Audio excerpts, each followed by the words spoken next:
On my 72nd birthday, I thought my son was finally making amends. 4 years of silence, then a sudden invitation to join him and his wife on a family cruise.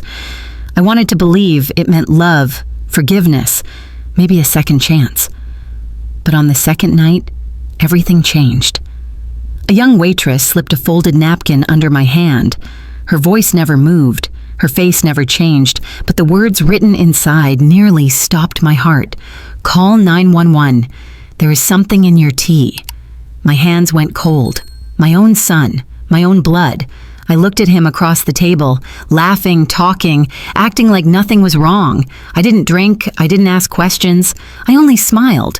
Because when someone you gave life to decides yours has no value left, survival is no longer about trust. It's about pretending you don't know the truth.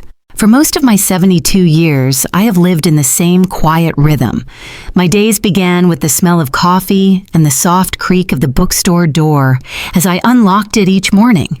The old wooden shelves in Hale's books were lined with paperbacks I'd been selling to the same neighborhood families for decades. People came not just for the books, but for the comfort, for the warmth of a place where nothing much ever changed.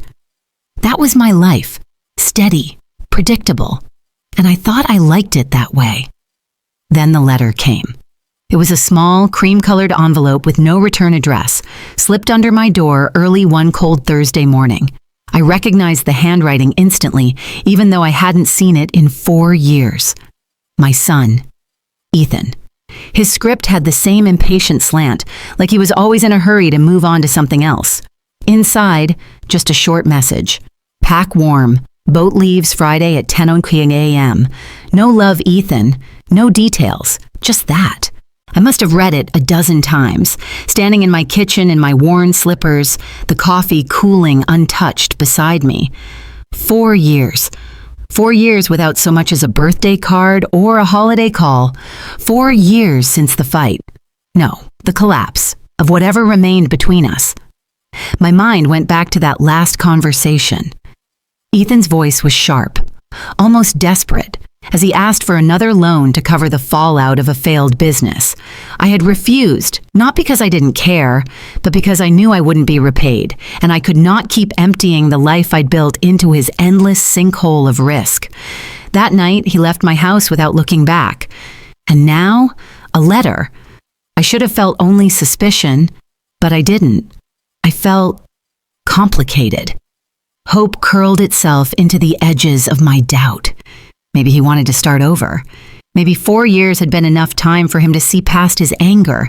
Maybe, just maybe, this was his way of reaching out. The next day, I pulled out my old suitcase, the same one I'd taken on trips with my late husband decades ago.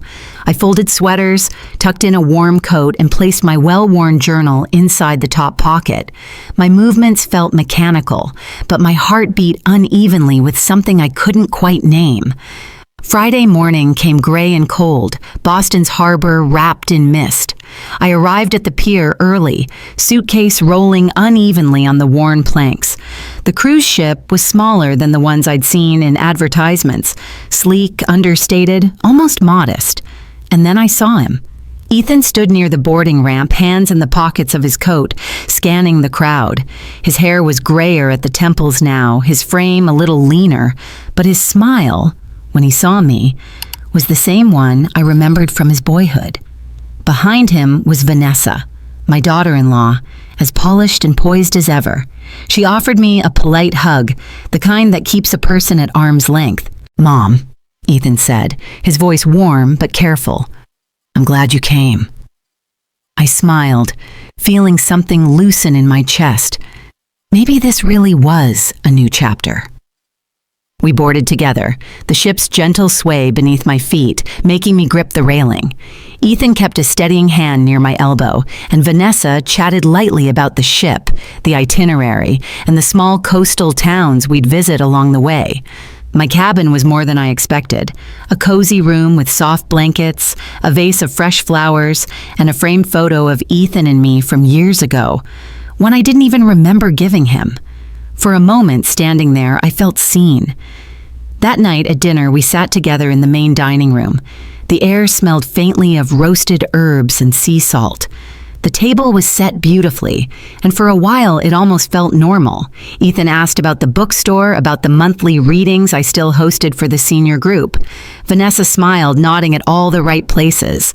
But as the conversation went on, I noticed small details. Ethan didn't mention his work at all. Vanessa asked about my health more than once, her questions circling back to medications and whether I'd been keeping up with doctor's appointments. It wasn't enough to raise alarm, just enough to notice. Still, I pushed the thoughts aside.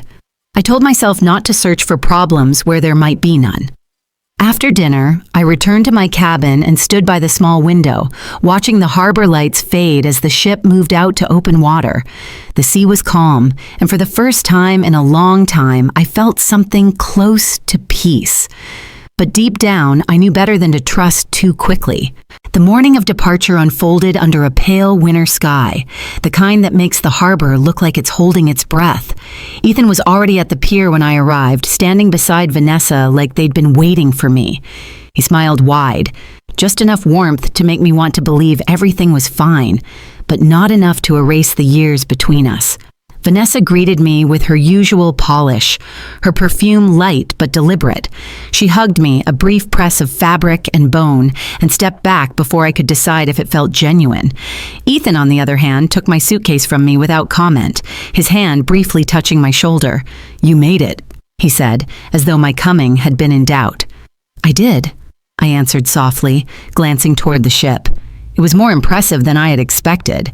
In my mind, I'd pictured a modest coastal cruise, simple cabins, small dining rooms, the kind of trip one books on a tight budget. But this was something else entirely. Sleek white decks, private balconies, polished brass fittings that caught the pale light. A ship like this didn't come cheap. For a brief moment, my chest tightened with something I couldn't name. I reminded myself that Ethan had always been resourceful, that perhaps he'd found a good deal or been offered this trip through some connection. And yet, a seed of doubt planted itself quietly in the back of my mind. We boarded together, Vanessa chatting easily about the week ahead, dinners on the observation deck, day trips into port towns, a wine tasting in one of the smaller lounges. Her tone was cheerful, but I couldn't help noticing how carefully her eyes flicked toward Ethan whenever I asked a direct question. My cabin was, frankly, lovely. Warm lighting, soft blankets, a small vase of lilies on the nightstand, and there, on the desk, a framed photograph I hadn't seen in years, Ethan and me at his college graduation. He had been smiling so broadly in that picture, his arm around my shoulders, the future wide open before him. I didn't remember giving him that photo, but there it was, neatly framed, placed deliberately. Dinner that first night was set in the ship's main dining hall. The space was elegant without being ostentatious, with wide windows that let in the fading light. We were seated at a table for three near the back, away from the largest clusters of families. Conversation flowed easily at first. Ethan asked about the bookstore, about my weekly readings and the local authors I'd been helping promote. Vanessa chimed in, asking about my volunteer work at the literacy center. It was nice, in a way I hadn't expected. But beneath it, there was something faintly rehearsed. Ethan never mentioned his own work, which struck me as unusual. Vanessa asked about my health several times, her questions slipping neatly into the conversation like stones dropped into clear water. "Have you been keeping up with your medications?" she asked, smiling over the rim of her wine glass. "Any new prescriptions since last year?" I answered politely, though part of me wondered why she was so interested. Partway through the meal, I glanced around the room, letting my gaze drift over the other passengers. It was then I noticed her. A young waitress, no older than her early 20s, moving between tables with practiced efficiency. She had dark hair pulled neatly back and a crisp uniform that she seemed to wear like armor. When she passed our table, she glanced at me, just for a second, her eyes holding mine a fraction too long before she looked away. It was nothing, really. Just a look.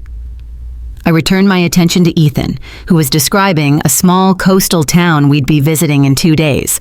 But somewhere in the back of my mind, that look stayed with me.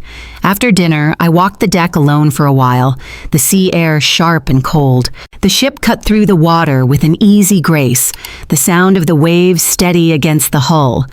Ethan and Vanessa had retired to their cabin, leaving me with the quiet, and for a brief moment, I let myself believe this trip might really be a fresh start. But as I turned to head back inside, I caught sight of the same waitress again, standing near the service entrance. She was stacking glasses onto a tray, her movements precise. And again, her eyes found mine, holding them for just a second before she turned away. I told myself it meant nothing. And yet, as I closed my cabin door behind me, I couldn't help but feel that something had just shifted. Something small, almost invisible, but enough to disturb the calm I'd tried so hard to believe in. The second morning at sea began with a gentle hum, the low vibration of the ship's engines and the soft sway of the water outside my cabin window. I woke earlier than usual, not because of discomfort, but because of the quiet. For the first time in years, I wasn't waking to the sound of the bookstore door, the bells above it chiming with a customer's entrance. I dressed slowly, wrapping a cardigan around my shoulders, and made my way to breakfast. Ethan was already there, seated at a table near the window with Vanessa beside him. They both stood when they saw me, smiles bright. "Morning, Mom," Ethan said, pulling out my chair. Vanessa leaned in slightly, her perfume light as she asked, "Did you sleep well? No trouble with the waves?" "It was fine," I replied, taking my seat. The breakfast was unexpectedly elaborate. Fresh fruit, eggs, pastries still warm from the oven. Ethan filled my plate without asking, making small comments about how I never ate enough. Vanessa poured me coffee, then quietly slid a small plate of sliced melon closer.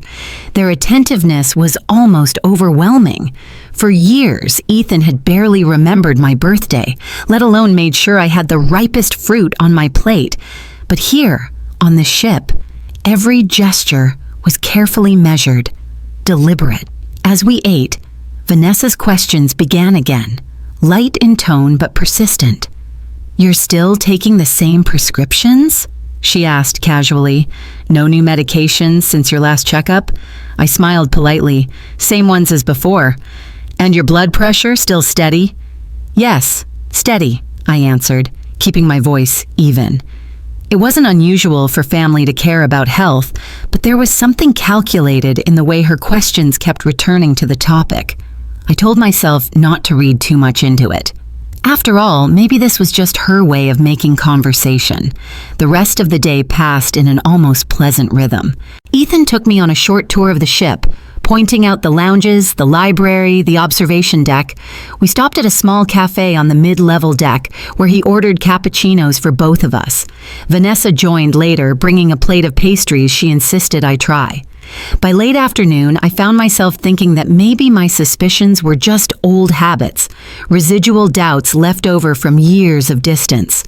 People could change. Dinner that night was in a smaller dining room at the stern of the ship. The setting was intimate, the low lighting reflecting off dark wood and polished glass. We were seated at the same table as the night before, Ethan to my right, Vanessa to my left. Vanessa poured the drinks, her smile warm as she set a small cup of tea in front of me. The scent drifted up almost immediately, herbal, faintly sweet, but with an undertone I couldn't quite place. "This is from Charleston," she said, her tone light. "Picked it up on our last trip there. It's good for relaxation." I hesitated just for a moment before lifting the cup. Ethan noticed, offering a small chuckle. "It's just tea, Mom. Vanessa swears by it." I took a sip. The flavor was unusual, floral, with a subtle bitterness that lingered at the back of my tongue. Not unpleasant, just different. Ethan moved the conversation along quickly, talking about the next port and the excursions we might take. Vanessa smiled, occasionally reaching to refill my cup. I told myself it was nothing. After all, what harm could there be in a new kind of tea? By the time we returned to our cabins that night, the taste still lingered faintly in my mouth. I brushed my teeth, changed into my night clothes, and sat by the window for a while, watching the dark water slide past. The ship was quiet, the sea calm. It should have been the perfect setting for peace. But as I climbed into bed, a faint unease lingered, quiet but steady, like a thread pulled too tight, waiting for the smallest tug to unravel. The next morning began with a heaviness in my chest I couldn't quite explain. It wasn't sharp pain, nothing alarming, just a dull weight, paired with a light tremor in my hands as I reached for my sweater. I sat on the edge of the bed for a few moments, breathing slowly, willing the unease to pass. The water outside the cabin window was calm, glassy even. I told myself it was probably just the motion of the ship, the same subtle rocking that had lulled me to sleep. I wasn't used to sleeping anywhere but my own bed, and at my age, even a change in pillows could set my body slightly off balance. When I arrived for breakfast, Ethan noticed immediately. "You look pale," he said, pulling out my chair. Vanessa's eyes softened, but her tone was too smooth. "Maybe it's the sea air," she suggested, already pouring me a glass of orange juice. "I'm fine," I said, though I could feel the faint pulse of fatigue running just beneath my skin. Ethan leaned closer. "There's a medical office on board. We could stop by after breakfast just to be safe." His concern might have touched me, if it hadn't felt just a little too precise. Still, I smiled and agreed. After breakfast, Ethan guided me down to the lower deck, where the ship's medical office was tucked behind a narrow corridor. The door was locked. A small sign read, "Temporarily unattended, back shortly." "That's strange," Ethan murmured, frowning. "Probably on a call," I said lightly, though something about the timing felt off. He shrugged, suggesting we check back later, but I told him I was feeling better already. It was true, in a way. The tightness in my chest had faded, replaced by a persistent curiosity I didn't want to voice. We returned to the main deck. Vanessa had already arranged lunch at a small cafe on the upper level, her voice bright as she waved us over. "You look better," she said, her smile practiced. "I ordered something light for you. Soup and some herbal tea." And the tea again. I accepted it with a nod, holding the warm cup between my hands. The scent was familiar now, the same faint floral bitterness from the night before. I set it aside after a single sip, choosing instead to focus on the soup. The day passed in a blur of polite conversation and small activities. We walked the observation deck, admired the endless horizon, and returned to the cabin briefly before dinner. I told myself the earlier discomfort was nothing, just age, just the ocean. That evening, dinner was served in the main dining hall again. The room was livelier, filled with passengers chatting and the gentle clink of silverware. Ethan and Vanessa were in high spirits, laughing about a trivia contest they'd joined earlier in the day. I was halfway through my meal when it happened. The young waitress from the night before, Clara, I'd learned from her name tag, appeared at our table carrying a tray of drinks. She moved smoothly between tables until she reached ours. As she set down a glass in front of Vanessa, her hand brushed against the edge of the tray. A small metal spoon tipped forward, hitting the floor with a sharp clang. She bent quickly to retrieve it, but in that brief second, her eyes flicked to my teacup. Quick, precise, and unmistakable. I blinked, the moment passing almost as soon as it came. She straightened, murmured an apology, and moved on to the next table, her expression as calm as ever. Ethan was still talking, Vanessa nodding along, neither of them seeming to notice the brief exchange. But I noticed. For the rest of the meal, I kept my hands folded in my lap, my tea untouched. The third evening at sea began quietly enough, the kind of quiet that feels almost staged. The dining hall was softly lit, the low hum of conversation blending with the faint clatter of silverware. Ethan and Vanessa were both in an unusually buoyant mood, talking over each other about the day's excursion as though they couldn't wait to share every detail. I sat between them, smiling at all the right moments, nodding when appropriate. But my mind wasn't on their words. It was on the untouched tea in front of me, steam curling faintly in the lamplight. I was reaching for my water glass when I felt it, a brush of movement, light, almost imperceptible against my palm. I looked down. A folded napkin had been slipped beneath my hand. For a moment, I froze. I shifted my fingers, sliding it into my lap without looking down. My heart beat a sudden, steady drum in my ears. Ethan was still talking, Vanessa laughing softly. Neither of them noticed as I carefully unfolded the napkin under the table. The writing was rushed, letters leaning forward as though written in a hurry. "Call 911. There is something in your tea." My chest went cold. I didn't look up right away. My mind wanted to race ahead, to demand answers, to confront someone. But my body knew better. I had learned long ago that sometimes survival isn't about reacting. It's about staying still. I lifted my eyes slowly, scanning the room as if nothing had happened. Across the dining hall, I caught sight of her, the young waitress, Clara. Her dark hair pulled back neatly, her uniform immaculate. She was collecting plates from another table, her movements as precise as ever. Our eyes didn't meet. I slipped the napkin into my purse, folding it between the pages of my journal. My smile didn't falter. I reached for my fork, asked Ethan about his plans after the cruise, listened as he spoke in vague terms about business opportunities. Inside, my thoughts spun. If Clara was warning me, why? And more importantly, why now? I forced myself to eat a few bites of the seafood dish in front of me, sipping water between each forkful. The tea remained untouched, the porcelain cup cooling slowly. Ethan noticed. "Not a fan of the tea tonight?" he asked lightly. I smiled, just not in the mood for something warm. I might have some later in my cabin. He accepted this answer without comment, turning his attention back to Vanessa, who was describing a boutique she'd discovered in the last port. The rest of the meal passed in what felt like slow motion. I was aware of every sound, the scrape of a chair, the clink of a glass, the low swell of music from the small stage in the corner. But there was no sign of Clara. When dessert came, I excused myself briefly, saying I wanted to stretch my legs. I walked the perimeter of the dining hall, scanning the service stations and side doors. She was nowhere to be seen. By the time I returned to the table, my tea had been refilled, the steam curling upward again. Vanessa smiled, mentioning that she'd asked for a fresh pot so it wouldn't get cold. "Thoughtful," I said, my voice steady. Inside, I could feel the line between danger and safety narrowing to a thread. After dinner, we left the dining hall together. Ethan walked me to my cabin, offering a casual goodnight. His voice was warm, his smile easy. To anyone else, it might have seemed like a son looking after his mother. Once inside, I locked the door and leaned against it for a long moment, the quiet of the room pressing in around me. I retrieved the napkin from my purse, setting it on the desk under the small reading lamp. The handwriting was hurried but careful enough to be legible. The message was simple, direct. "Call 911. There is something in your tea." I sat down, hands folded in my lap, staring at the words.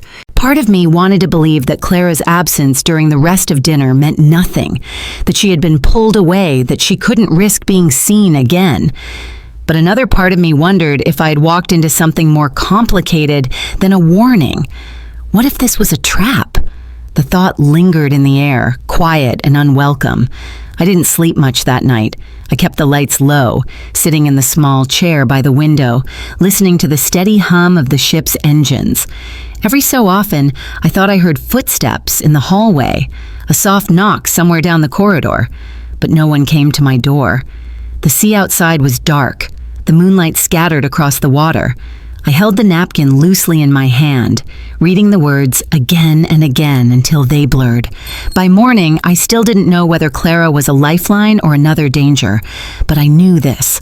I couldn't afford to let anyone see that I was aware. That night, the cabin felt smaller than usual, as though the walls had shifted in while I was at dinner. I didn't bother changing into my night clothes right away. Instead, I sat at the desk, the napkin unfolded in front of me, my reading glasses perched low on my nose. I reached for my journal, the same one I'd brought from home where I usually recorded book orders and notes for the reading group. Tonight, the neat lines would be used for something else entirely. Page by page, I began writing down everything I could remember since boarding. Friday, Ethan waiting at the dock, Vanessa's half hug, the ship more luxurious than I'd expected. Saturday, the questions about my health, Vanessa's persistent interest in my medication. Sunday, the tea, The subtle bitterness, the suggestion of visiting the medical office followed by a locked door. Tonight, the napkin, Clara's eyes, her sudden disappearance. I dated each entry carefully, marking the time of day, the setting, who was present.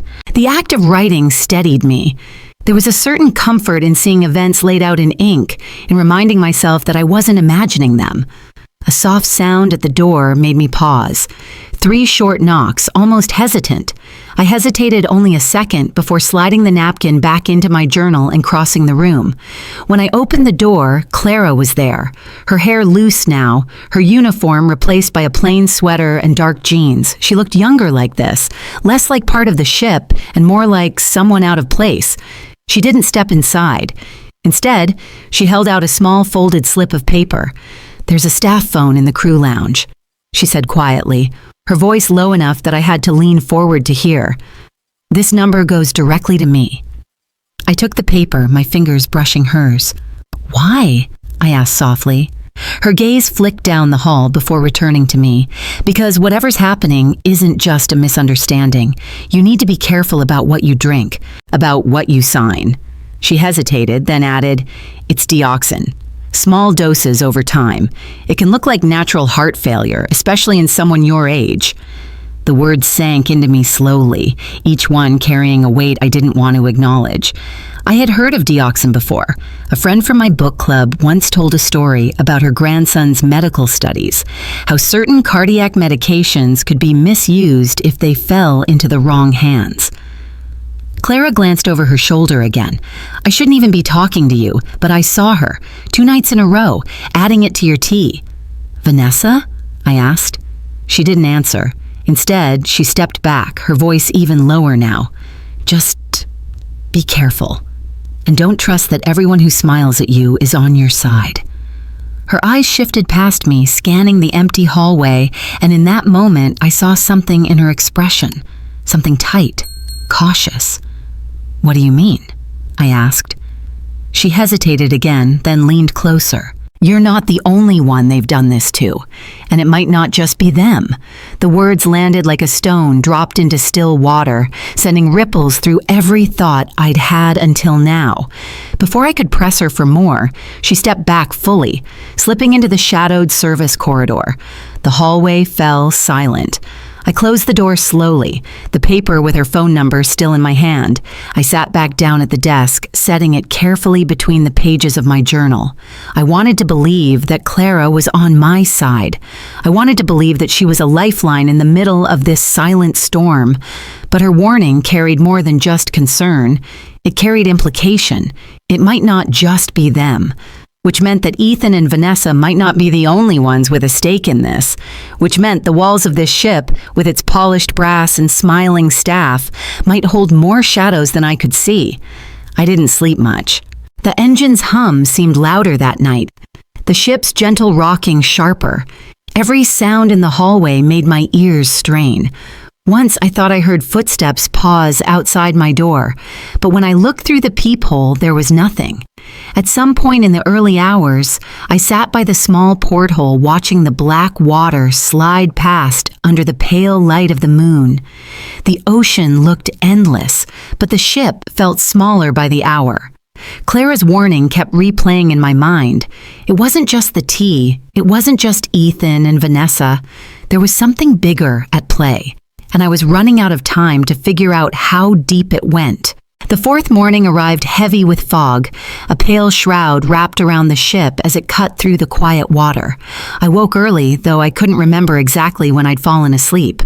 The air in my cabin felt thick, the kind of stillness that hums with unspoken tension. At breakfast, Ethan and Vanessa were waiting as usual, cheerful in a way that felt rehearsed. Ethan pushed the fruit plate toward me. Vanessa poured my tea. I smiled, murmured thanks, and didn't touch either. Halfway through the meal, I saw her, Clara, passing quietly behind the service counter. Her eyes met mine for just a second before she slipped into the narrow hallway toward the crew area. I excused myself, telling Ethan I wanted to stretch my legs on the deck. Instead, I followed the path toward the service corridor, waiting until I was sure no one else was watching. The hallway was narrow, lined with crates of glassware and stacked linens. Clara was waiting near the end, her expression tight. She didn't waste time. From the pocket of her apron, she pulled out a small envelope. Inside were 3 printed photographs, the grainy stills familiar enough that my breath caught. The first image showed Vanessa leaning over the table in the dining room, a teapot in hand. The angle wasn't clear enough to see exactly what she was doing, but her posture, her focus, was unmistakable. The second was of Ethan, standing outside a small pharmacy 2 days before we boarded. He was holding a small white bag, the kind that carried prescriptions. The third was of the 2 of them together, boarding the ship ahead of me, their luggage heavier than I remembered. Clara's voice was low. "These came from a friend in security. I shouldn't have them. You didn't see me today." I nodded slowly, tucking the photos into my coat pocket. "Thank you," I said. She glanced over her shoulder, the tension in her shoulders sharp enough to see. "Be careful," she repeated, then slipped back through the service door before I could say anything more. I stood in the narrow hallway for a moment, the hum of the ship vibrating through the floor. Then I turned and made my way back to my cabin. At the desk, I laid the photographs beside my journal. I opened it to the most recent page and began adding new entries. Monday, fog in the morning, breakfast with Ethan and Vanessa. Vanessa poured tea, but I did not drink. Clara handed me photos, proof of something in the tea. I listed my symptoms again: heaviness in the chest, faint tremor, occasional dizziness. Each note was paired with the meal I'd had, the drink I'd been offered, the person who'd handed it to me. It wasn't just about recording what had happened. It was about creating a map, a way to see patterns where conversation and politeness tried to blur them. That afternoon, Ethan appeared at my cabin door. His knock was casual, but his timing was precise. Just after lunch, just before I'd normally join them on deck. "Thought you might want some company," he said when I opened the door. He stepped inside without waiting for an invitation. He looked around briefly, his eyes resting on the vase of flowers by the bed, the closed journal on the desk. "You've been quiet today," he said, sitting down in the chair opposite the window. "I wanted to check in, make sure you're enjoying yourself." "I am," I replied, careful to keep my voice steady. He smiled faintly, but his gaze shifted, his words measured. "You know, Mom, Vanessa and I have been talking about the future, about how to make things easier for you." I tilted my head slightly. "Easier how?" He leaned forward, resting his elbows on his knees. "You've worked hard your whole life. The bookstore, the house. It's a lot to manage on your own. There are places, really nice places, where you could have all the care you need without the stress of daily life, somewhere quiet, peaceful." It was presented like concern, but the words felt like a shadow creeping in. "A care facility?" I asked, my tone neutral. He smiled again, this one softer. "Think of it more like a retirement community. You'd still have your independence, but you wouldn't have to worry about all the little things. We could help arrange it." The "we" lingered in the air like a weight. I folded my hands in my lap, nodding slowly. "It's a generous thought," I said, my voice even. "Something to consider." Ethan leaned back, satisfied. "Just think about it," he said lightly, as though the conversation had been nothing more than a casual suggestion. But as he left the room, I felt the edges of my patience sharpen. The mask was starting to crack. It was late afternoon when Vanessa came to my cabin. She didn't knock the way Ethan did, in that casual, familiar rhythm. Instead, it was a polite, measured tap, tap, tap, followed by her voice, smooth as silk. "Margaret, do you have a moment?" I opened the door. She stood there, perfectly composed, holding a slim manila envelope in her hands. Her smile was warm, but there was a faint sharpness in her eyes, like someone holding a blade just out of sight. "I didn't want to bother you at dinner," she said, stepping inside without waiting for me to invite her. "Ethan and I have been thinking a lot about, practical matters." She placed the envelope on the desk, her fingers lingering on it for a second before she straightened. "These are just some preliminary documents," she said lightly. "Nothing binding, nothing final, just ideas. We thought it might be wise to get ahead of things, in case of unforeseen circumstances. I kept my expression neutral. What kind of documents? Her tone was calm, almost casual. Basic estate planning, power of attorney, updates to certain accounts. We just want to make sure everything is in order so you don't have to worry about it. I nodded slowly, moving to sit at the desk. I didn't touch the envelope yet. That's thoughtful of you. She smiled, clearly pleased at my apparent cooperation. There's absolutely no rush. You can review them at your own pace. I know how important it is for you to feel comfortable. I reached for the envelope, sliding it toward me. I didn't open it. Instead, I set it neatly beside my journal. I'll look over them later tonight, I said. Her eyes flicked briefly toward the journal, then back to my face. Of course, she said smoothly. Take all the time you need. She left as calmly as she'd arrived, her perfume lingering faintly in the room long after she closed the door.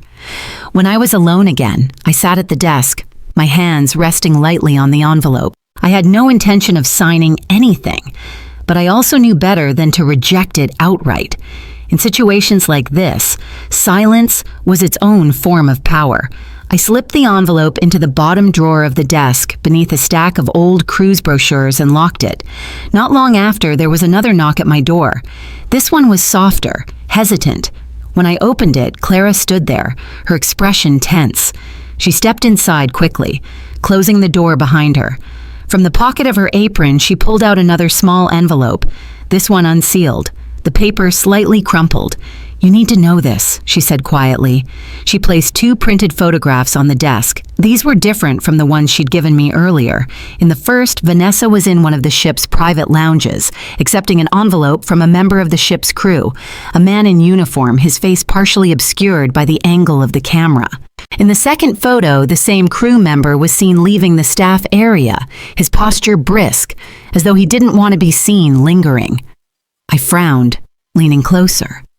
Who is he? Clara shook her head. I don't know.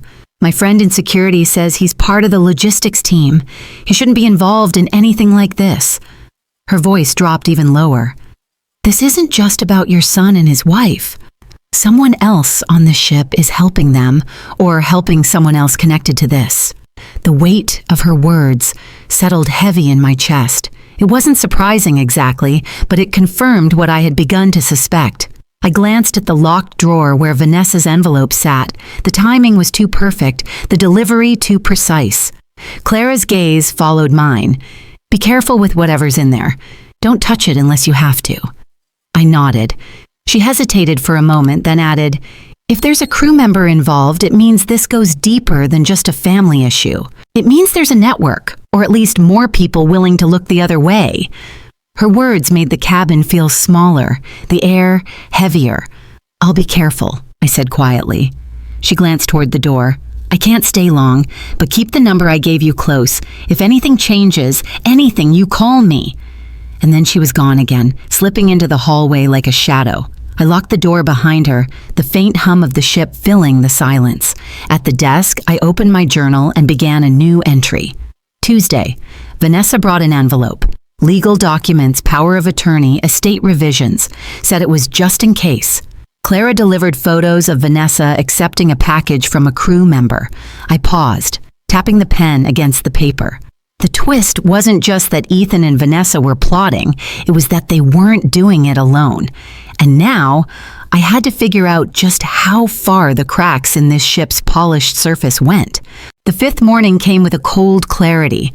I woke before sunrise, my mind sharper than it had been in days.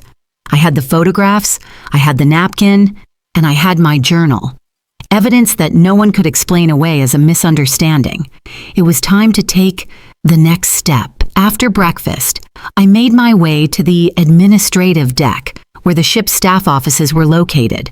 I had asked the front desk discreetly the night before about speaking with the ship's security officer, and they had given me a name, Officer Givens. He met me in a small conference room tucked away from the passenger areas. He was a tall man in his 50s with a measured way of speaking that made me feel he had heard just about everything in his career. Mrs. Hale, he said, offering a polite nod, I understand you wanted to discuss a matter of some urgency. I placed the photographs on the table first, sliding them toward him. Then the napkin, folded carefully, the words still clear. Finally, my journal opened to the most recent entries. I believe I'm being drugged, I said plainly, by my son and daughter-in-law, and I have reason to think they may not be acting alone. He didn't interrupt, didn't look surprised. He simply listened as I laid out the timeline. Each drink, each symptom, each detail I'd written down. When I finished, he picked up the photographs, studying them in silence. "These are serious accusations," he said finally, "but you've documented them well. I'll need to take this to the captain. In the meantime, I'll request that you avoid being alone with them as much as possible." "I need you to keep this quiet," I said firmly. "If they know I've spoken to you, they'll change their plans, or worse." He gave a single nod. "Understood." As I left the room, I felt a strange calm settle over me. For the first time since boarding, I wasn't completely alone in this, but that calm didn't last. At dinner that evening, Vanessa's eyes lingered on me a moment too long. She poured the tea as usual, but her smile had a different edge to it. I kept my cup untouched, choosing water instead. Halfway through the meal, I saw it, the flicker of realization in her gaze. She knew. She didn't say anything outright, but her behavior shifted subtly. She stopped offering me drinks directly. She started ordering different dishes, encouraging me to try them instead. Small changes, but enough to tell me she was adapting. Later that night, Ethan knocked on my cabin door. He didn't come in. He stood in the hallway, his expression unreadable. "Mom," he said, his voice low, "Vanessa and I have been talking. We think it might be best to cut the trip short. Go home early. There's a lot going on back on shore, and it would give us time to regroup." There it was, the suggestion of leaving the ship before the planned end of the cruise. I forced my voice to stay steady. "That's disappointing," I said lightly. "I was looking forward to the last few days." He smiled faintly, but there was something tight in it. "We'll see how things go." When he left, I locked the door, my mind already turning over the implications. They knew something had shifted, and now the question wasn't whether they'd act. It was when. The farewell dinner was meant to be a celebration. Passengers gathered in the main dining hall, dressed in their best attire, the air thick with the scent of roasted meats, wine, and a faint undercurrent of salt from the open sea. Music drifted from the small stage, a light, easy melody meant to make everyone feel at ease. I was wearing a navy dress, simple but elegant, the same one I had worn to community events back at the bookstore. It wasn't about making a statement, it was about being present, about being seen. Ethan and Vanessa arrived at our table late, Vanessa in a shimmering dress, Ethan looking polished in a dark suit. They smiled as though nothing had shifted, as though this evening was just another pleasant family dinner. But I had a plan. When the captain gave his short speech welcoming everyone and thanking them for sailing, he offered the microphone to any passengers who wanted to share a few words. It was a tradition, something meant for light-hearted toasts or thank yous to the crew. I stood. The room grew quiet. I spoke slowly, clearly, thanking the staff for their professionalism, their quiet acts of kindness. And then I said it. On this journey, I've learned that sometimes the most important people are not the ones at the center of the room, but the ones working quietly in the background. Sometimes someone you hardly know can save your life. The words hung in the air. I didn't look at Ethan or Vanessa. Instead, I gestured toward the back of the room. "Clara Reyes, would you please stand?" Clara froze halfway through clearing a table.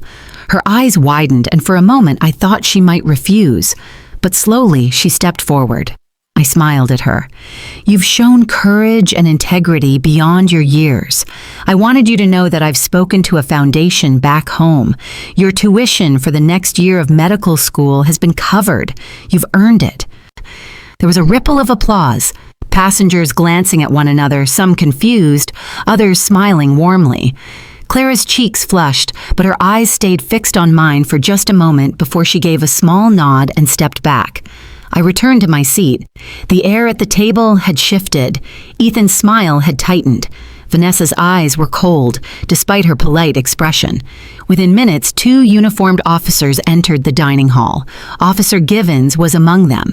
He approached our table quietly, leaning down to murmur something to Ethan and Vanessa. "I'm going to have to ask you both to return to your cabin for the remainder of the evening," he said. "Just standard procedure. The captain will want to speak with you." Vanessa's brows lifted slightly, but she didn't argue. Ethan's jaw tightened. They stood, collecting their things, every movement deliberate. Around us, whispers began. Passengers glanced over curiously, but the music continued, the atmosphere only slightly dimmed by the quiet tension. It looked, to anyone watching, like the end of the story. But as Vanessa stepped away from the table, she leaned close to me. Her voice was low, the curve of her mouth almost smiling. "This isn't over, Margaret," she murmured. "Not by a long shot."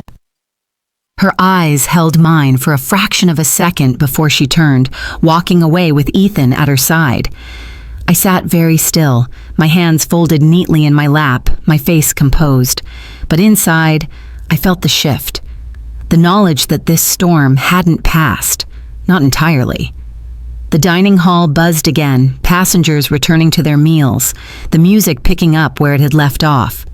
Clara passed my table once more, her expression neutral, but her hand brushed the back of my chair lightly, a wordless acknowledgement that she understood. The night might have belonged to celebration, but beneath it, I knew the game was still in motion. The ship docked in Baltimore under a pale sky that seemed to hold its breath. Passengers bustled along the deck, gathering their luggage, hugging the friends they'd made during the voyage. I stood quietly near the railing, my tote bag resting lightly on my shoulder. Inside it, tucked between a scarf and my journal, was every piece of evidence I had carried across the ocean. Ethan and Vanessa were nowhere in sight. Officer Givens had made certain they were escorted off the ship separately, their movements discreet enough not to draw too much attention from the other guests. I stepped onto solid ground with a strange mix of relief and exhaustion. The hum of the ship's engine was replaced by the muted sounds of the harbor, seagulls, distant car horns, the low murmur of dock workers calling to each other. My first stop was Janice Crawford's office. Janice had been my attorney for more than 2 decades, guiding me through the sale of our first house, the creation of the bookstore's trust, and the drafting of my will after Richard passed away. She was a woman who measured her words as carefully as she measured her contracts, and she was one of the few people I trusted without hesitation. When I walked into her office that afternoon, she looked up from her desk with surprise. "Margaret," she said, standing to greet me, "you're back earlier than I expected." "Not by choice," I said, setting my bag down. Over tea, real tea, the kind I had brewed myself from the tin in her break room, I told her everything. I laid out the photographs, the napkin, the journal, even the details I had committed to memory. I spoke about Ethan's sudden invitation, Vanessa's questions, the tea, Clara's warnings. I described the farewell dinner, the officers escorting them away. Janice listened without interrupting, her pen moving occasionally as she took notes. When I finished, she leaned back in her chair. "We'll make the necessary changes immediately," she said.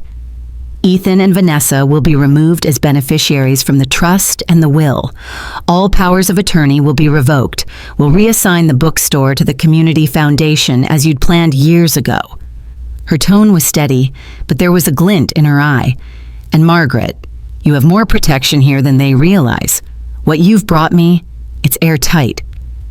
I signed the new documents one by one, my signature steady. The weight I'd been carrying since the start of the cruise seemed to lift with each page. I left her office lighter, believing for the first time in weeks that the worst was behind me. That illusion lasted less than a week. A letter arrived at the bookstore one morning, delivered by courier. I recognized the return address immediately. It was from Ethan and Vanessa's attorney.